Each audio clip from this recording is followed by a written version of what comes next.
Hey everybody, welcome back to another episode. On this episode, we're working on the 87 Turbo T, updating all of the fuel lines from the tank all the way up to the engine.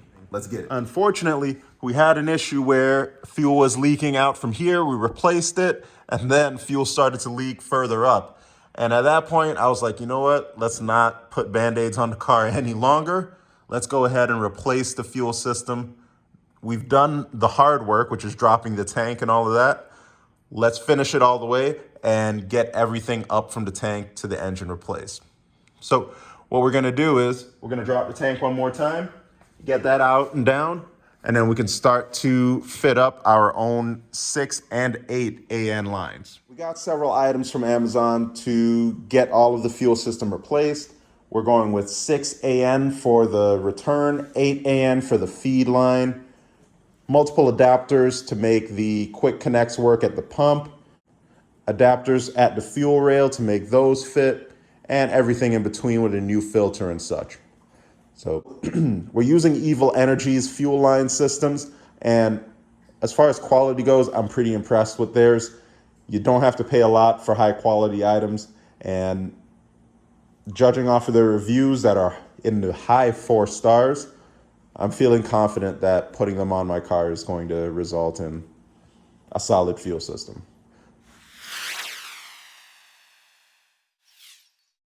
Hey everybody, so it's another day and I plan on getting this in the garage so we can fix the second fuel line leak and hopefully get this thing to start up. Now, it's a little flat right now, so I'm gonna air up all the tires and then maybe I'll use the Avalanche to pull it forward and get it into position so I can get it into the garage. Let's do it.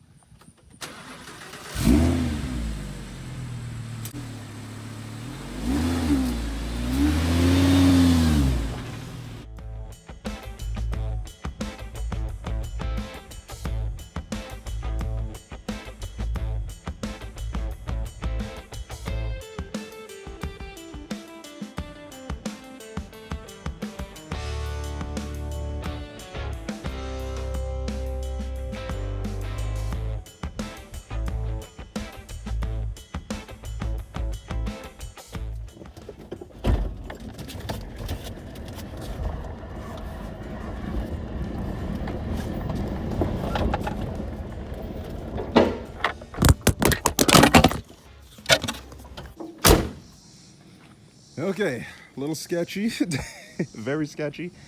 Almost hit the house. Very, very close to hitting the house. So, didn't get as far as I would like.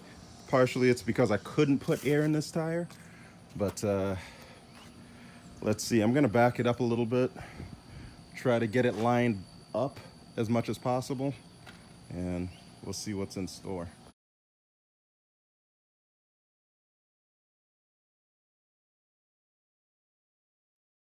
Oh, thank goodness, it's finally inside.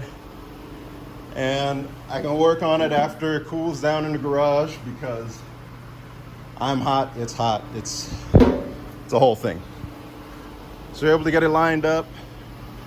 Don't care all that much about this bumper because, you know, look at the condition of the car. But it held up pretty well. No problems, no issues there. So we'll get this thing up in the air.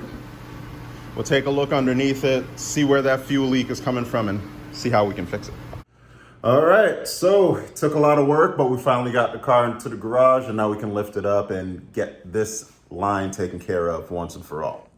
This new transmission jack that I'm using, it takes all the fight out of it. 2 bolts and 1 connector, and we're ready to drop the tank. So let me zip off these 16 millimeters and get this thing down.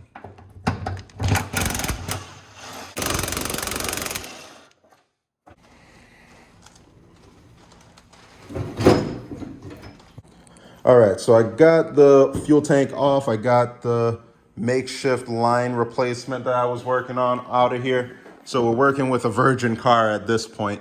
I'm gonna lower it so we can start up underneath the hood while I wait for these quick connect couplings to come in the mail.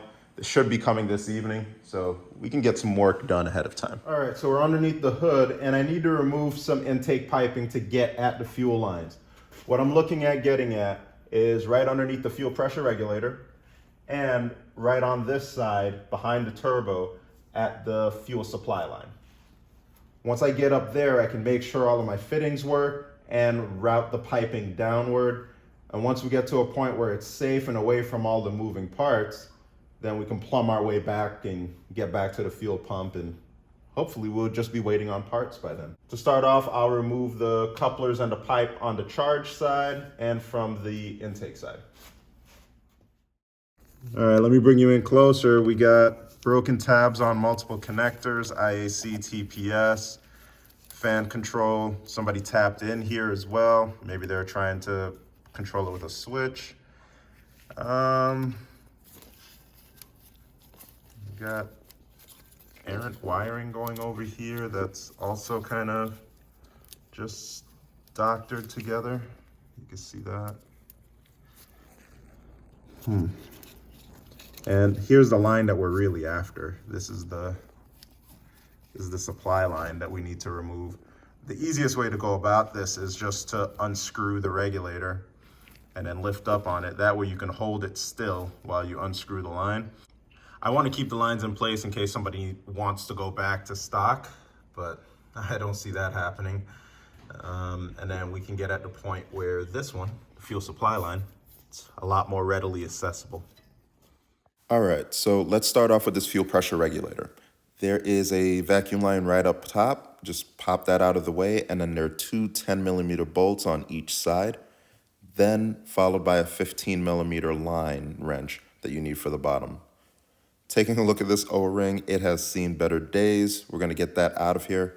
No need to use an O-ring with our fittings. I'm not sure what this is. We have a bunch of gauges on the inside, voltage being one of them. So maybe this is a voltage sending unit. I don't know if it's factory. If it is, please let me know in the comments. So what I'm doing right here is creating some separation between the wiring harness and the block of the car. My dash AN fuel lines are going to be routed in between there, closer to the block. That way it'll make for a cleaner install. And finally, I had to remove this bracket for the 3 vacuum lines that you see across the lower intake. A lot of that was in the way of getting the fuel line over on the return side. So 1 10mm wrench and zip that out of there. Okay, so now I've loosened up this supply line. We'll get that up and out of the way. And now we can run our 2 new lines up here. Remember, we're doing -8 on the supply side, -6 on the return side. I was so excited on getting the car into the garage. I really should have cleaned it first. I usually wash the exterior and interior before I start working on any car. It just makes for a better experience and a sweeter first start because you have less stuff flying everywhere. I'm gonna take a second to do that out here. All right, let me head back underneath the car and I can show you guys the game plan.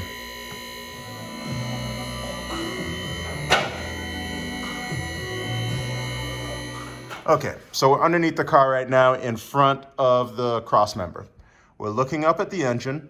So what the game plan is to route the fuel lines right up here behind the power steering pump and up alongside the water pump, and then get them back into factory locations. You see how they have couplings right here? We're going to mimic a few of our own just in case we ever have to take the engine out. It will be pretty seamless. We don't have to route all of that fuel line out from underneath the car. So what I'll do next is I'll take my 2 fuel lines, I'll stretch them out, break these cables, and find how much I need to get it to the junction point that I was mentioning earlier. And once I have that distance, I'll mark it and then I'll be able to cut it to its right size. And here's how it ended up being about this long. I'm gonna set up my junction block right over here. It was between here and here. It's just a little crowded up here. So instead I'm gonna do it over there. And the fuel lines will run this way. I'm gonna make sure that it's out of the way of this. This is my shift lever pawl that goes across the column of the steering column.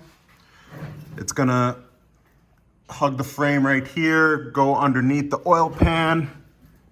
And when it gets to this side, it's gonna do a soft 90 and curve straight up.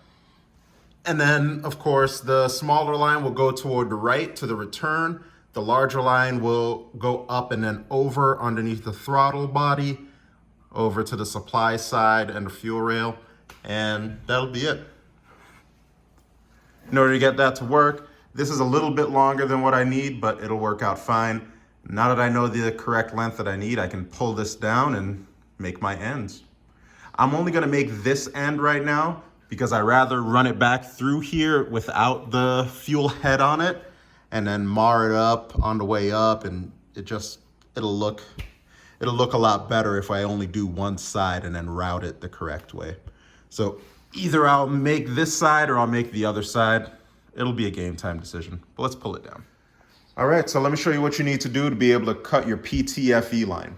You wrap around the area that you want to cut. So I'm going to cut right in the middle of it. I've got my hacksaw blade here, my metal shears, I've got a blade, and my line wrench. All right, I got about 12 feet of hard line right here. I'm going to take my hacksaw blade and just run across it. I'm cutting through plastic, this coating, as well as stainless steel line. So you just got to be careful. All right, there we go.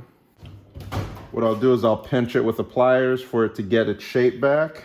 Same thing on this side. Make sure you blow out everything. Make sure it's nice and clean. And then don't forget the tool that it comes with. You can insert it in there and get that rounded shape back as well. So just like that. And now it's returned to normal.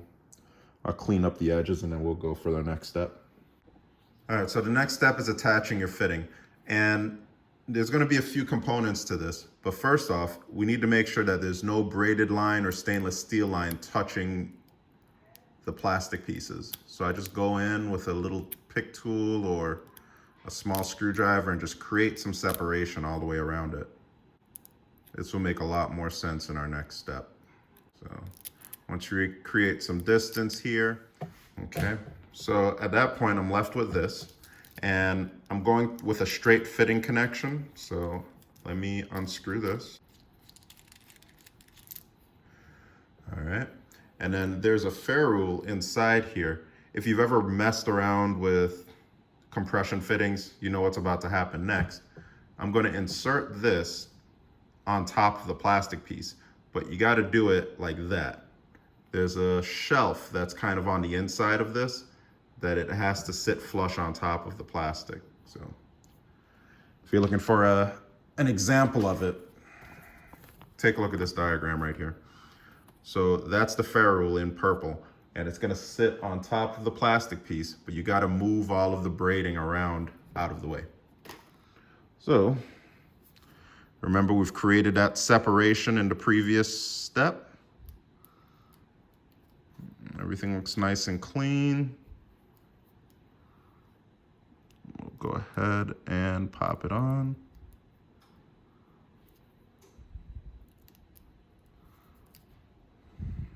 There we go. And then we'll just push firmly so it creates that shelf and seal. And then I'll mess around with this again, just making sure that everything looks nice and secure, and it does. All right, for the next step, we'll need the vise open. I fish my nut through the other end, so now it's gonna make a connection like so. And I use a little bit of assembly lube, or you can use oil, whatever you like. I use it on all of the threads so I can make a really good, really seamless connection. So here goes everything. And what I'm gonna be clamping, it's not gonna be this end, it's gonna be the middle section. So I gotta open up a little bit more. There it goes. Snug, but not overly forceful. And then we're gonna push everything on, lightly twisting as we go until it butts up onto each other. And that looks good right there. We're gonna come up with our connection. As you can see, it just mushrooms everything and it gets it nice and set. And you gotta make sure you're not crooked when you go on here. Come on straight and you'll be able to feel the threads engage. Gonna look and feel good there. And then at that point, you can come back with your adjustable wrench. You're made just for these fittings. Adjust it to the correct size. And then come on, and then just wrap everything tight on it. And that's how you apply your final pressure.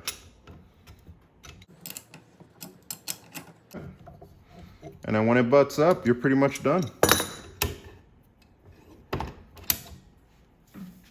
So that's what it'll look like. You can screw everything on from there and then you'll be good. If you want to make sure that your vise does not damage anything, there are aluminum pads that you can kind of put on top of this, like non-marring surfaces. You can also use a rag, of course, on both sides to prevent it, whatever you like. All right, so now we got to the section where we need to worry about the fuel return. Here's my Kenny Bell regulator and my M14 by 1.5 adapter. Take that, put that on there. And then this is bringing us really close to the intake. So we're gonna need a 90 degree on that. So here's my 6AN 90 degree. And I want to point it toward the front of the car. So it's going to plug in like that toward the engine, and then it's going to route out like that. And then I can connect my 6AN line right to it. Let's see how it looks on the car.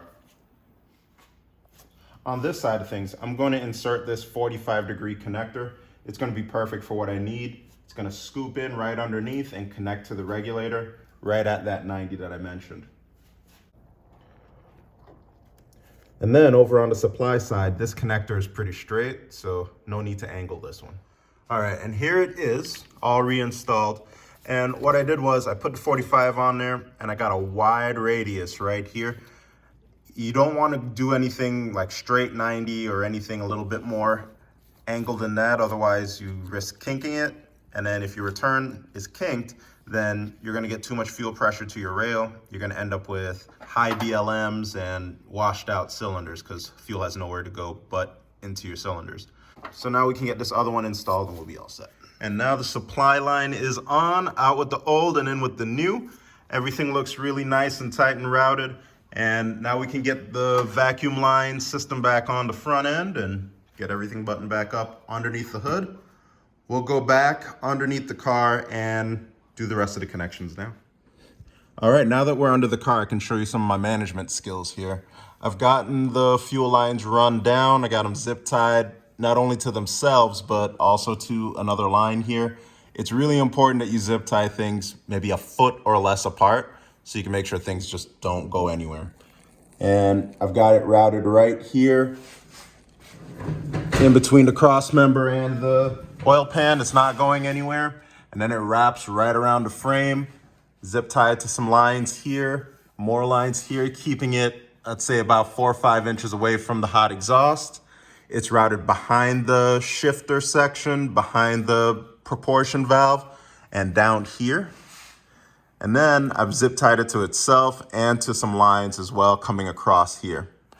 Now, we're getting to a point here where I want to be able to have some sort of removable connection in case I need to remove the engine and transmission or just do some serious work where I want to separate things.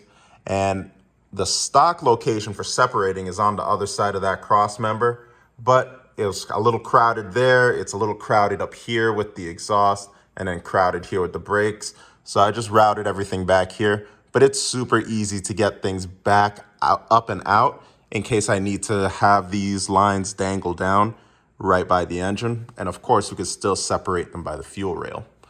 So what I'll do right here is I'll take my 8AN to 8AN fitting, and then we can continue on to the fuel filter. Now, if you want to put in an E85 sensor, this will probably be a really good place to do so. I'm not doing that right now. I don't have plans for E85 at this moment, but never say never. All right, and here it is. Everything looks great. No marred surfaces. Everything looks clean. It's a little dirt that got on there. But this is ready to install. And what we're looking at is my fuel filter to engine side of things. So really clean connections. And you just have to replicate this for all of the connections that you make from tank all the way up front. One, it's really, really easy. And two, it's less expensive than any fully assembled kit that you can buy. Because even those online kits for Turbo Regals that you buy, there's still going to be excess line in that. So this, you can pick and choose how much extra line you want. So when you drop the tank, you're not handcuffed by not having enough room. All right, so now we've gotten to the back of the fuel system, and you may be wondering, how do you make AN lines fit this? You don't exactly see this going on here and working right, but thankfully we have an answer to that. And here are the quick connect fittings that you're supposed to use. This is kind of like a screw-in collar that goes behind this retention point, and then you can come up here and screw this on. And as you screw it on, you see that there are O-rings inside of here that make a really solid connection. The only problem is you have this nipple that's on the end. You need to get that out of the way. So there's two ways of going about it. You can take your hacksaw and use that again, or you can use this cutting tool that's made specifically for metal pipes. And what I'll do is I'll chop it off maybe like right here, because I know that this fitting can slide on. It has a lot of room to slide on. So even if I cut it right here, just past the edge of the nipple, I'll be good because there'll be plenty of room. And if I need to make another cut, I still have real estate. You can't add more line. You can always take some more away. And if you need to buy one of these, they are low profile ones that are this big. I can't find mine right now, but I highly recommend getting something that's smaller so you don't have to go through what I'm about to go through to make this happen. Now, if your fingernail catches any part of this, then you need to continue to sand, because right there, that's catching. And if it catches, it's gonna damage the O-rings that are inside of there. All right, so after you sand everything off, you get all of your sharp edges off of the outside, you're gonna lube up those O-rings that are inside and then slip everything on. And there we go. And now we can slip this one on and tighten everything up. All right, don't forget to tighten everything down.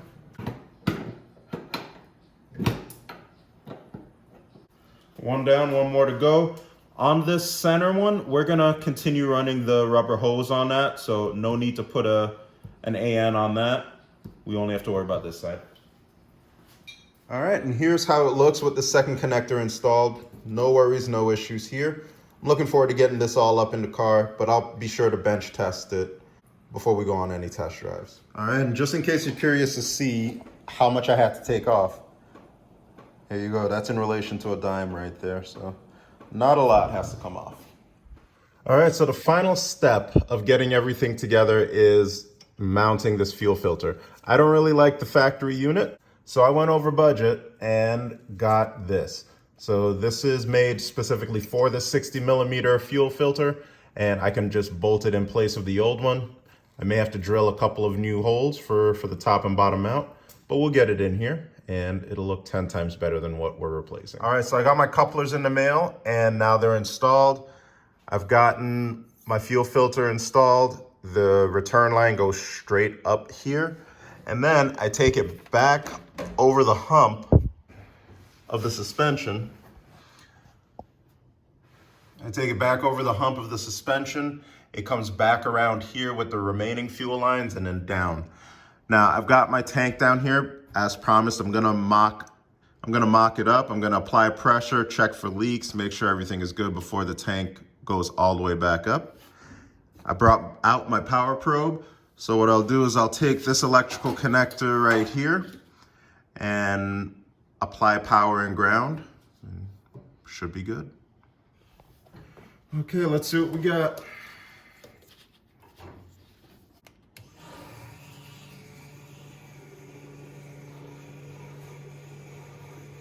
I don't see any leaks. Everything looks good so far.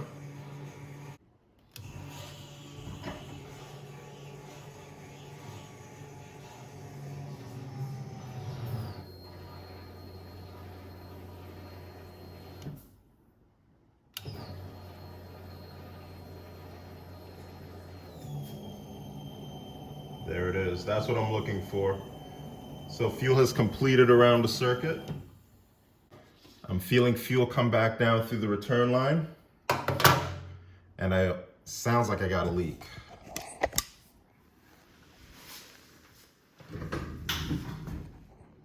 Wow.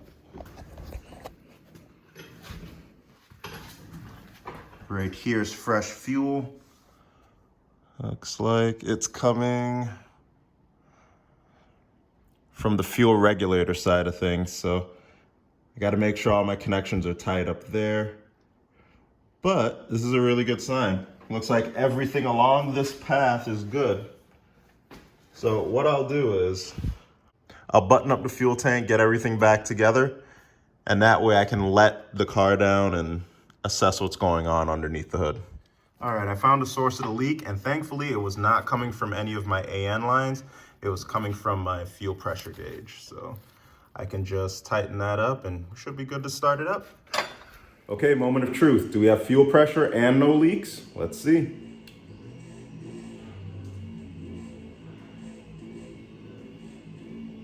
Okay. See 25. Looks dry underneath here. Looks like it's holding too.